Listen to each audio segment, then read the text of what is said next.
Collateral damage is a military term for civilian casualties of a military target. Normally applied to theaters of combat, there is, however, another more ominous meaning to the term. World War II was fought between 1939 and 1945. 405,399 Americans lost their lives in that war. 78,979 were deemed missing in action, body not recovered.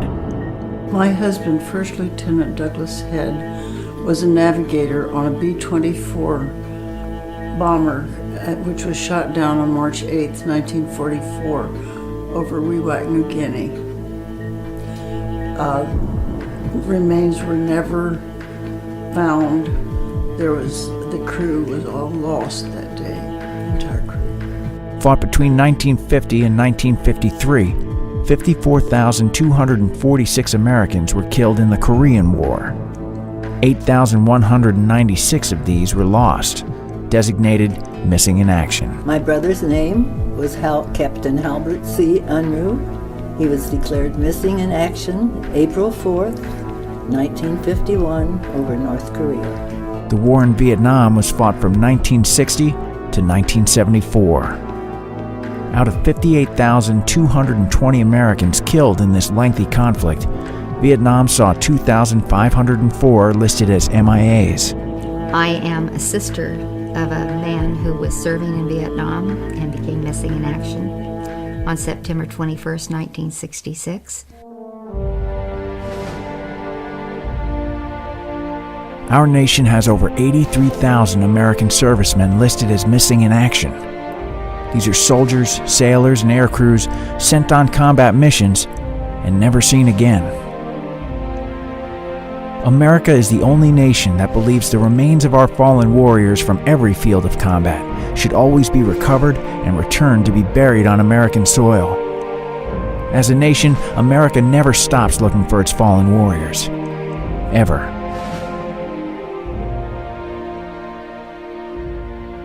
He completed 51 of those missions successfully and had written home that he would packed up and on his way. And of course we were also terribly delighted. And he didn't come home on his 51st mission. He did go up, and he was apparently shot down. There have been so many different versions, it's hard to decide, which one is true, and possibly we'll never know. I wonder if you really ever accept that they're not coming back. You face reality when the years start to add up, and you know that they're an older person, they're not the person you last knew, and that no doubt he was either taken a prisoner and died in a camp, or possibly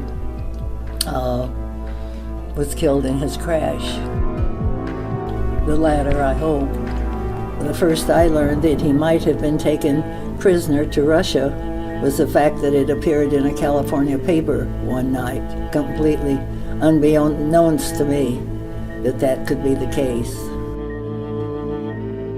This was one of his very first missions on that second cruise, when his plane dropped flares on their first target, and the accompanying aircraft, the wingman, dropped bombs on the first target. And in the maneuver where they were to reconfigure that, and my brother's plane was to make a wide circle, get in the rear position, and follow the other plane which would drop flares, the other aircraft lost radar and radio communication.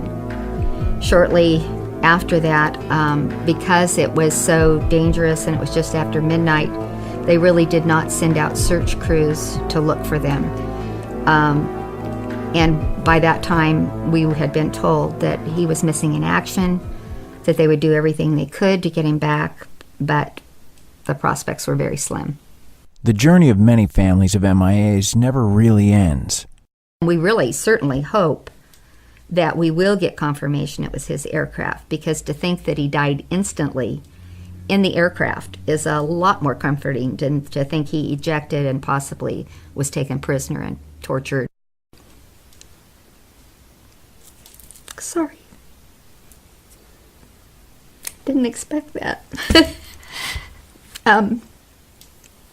Just a second, I'll try to regroup.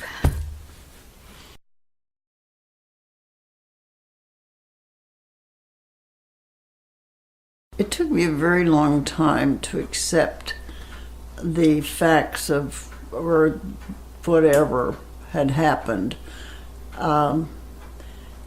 It's very difficult hearing that someone is MIA. It's different than hearing they are dead, because there's no closure. And I really was quite a long time, and I couldn't say how long, because first there's denial, then you go through hope, and you go through all kinds of scenarios in your mind. So it takes a while. Families often wish to have empty caskets buried at Arlington in an attempt to seek closure. Often, the ceremony is not enough. He was offered a burial at Arlington Cemetery as an empty casket, but full honors, the flag, the whole bit. And he asked me to join him in that. He asked the rest of the family. And I couldn't participate because I felt it was a farce.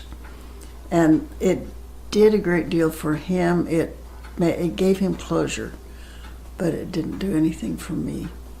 So I didn't participate.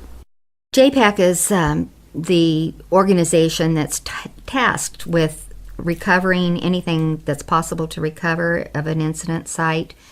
They've done amazing work in identifying so many people, not only from the Vietnam War, but from other wars, even back to World War II. And they're having wonderful success.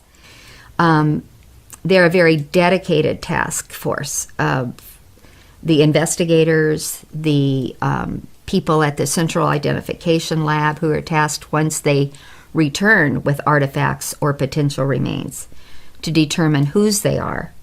And the technology that they have now is absolutely incredible. So that with as much as a single tooth or a bone fragment, with mitochondrial DNA, and with any family members who are still alive who can give blood samples, they are able to positively identify within just a minute fraction of a percentage that this is the remains of a known individual.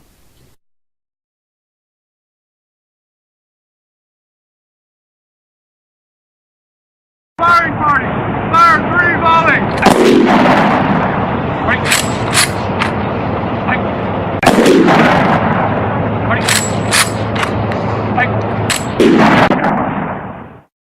Even if there are no living relatives, our nation inters the remains of our fallen heroes with a full military honor guard burial.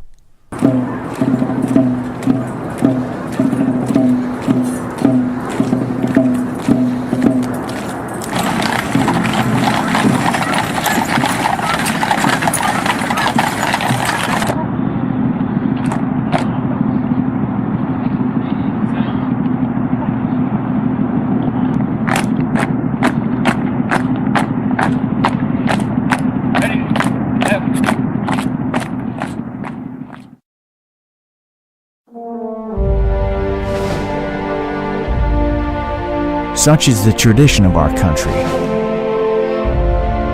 and a promise made to our military kept.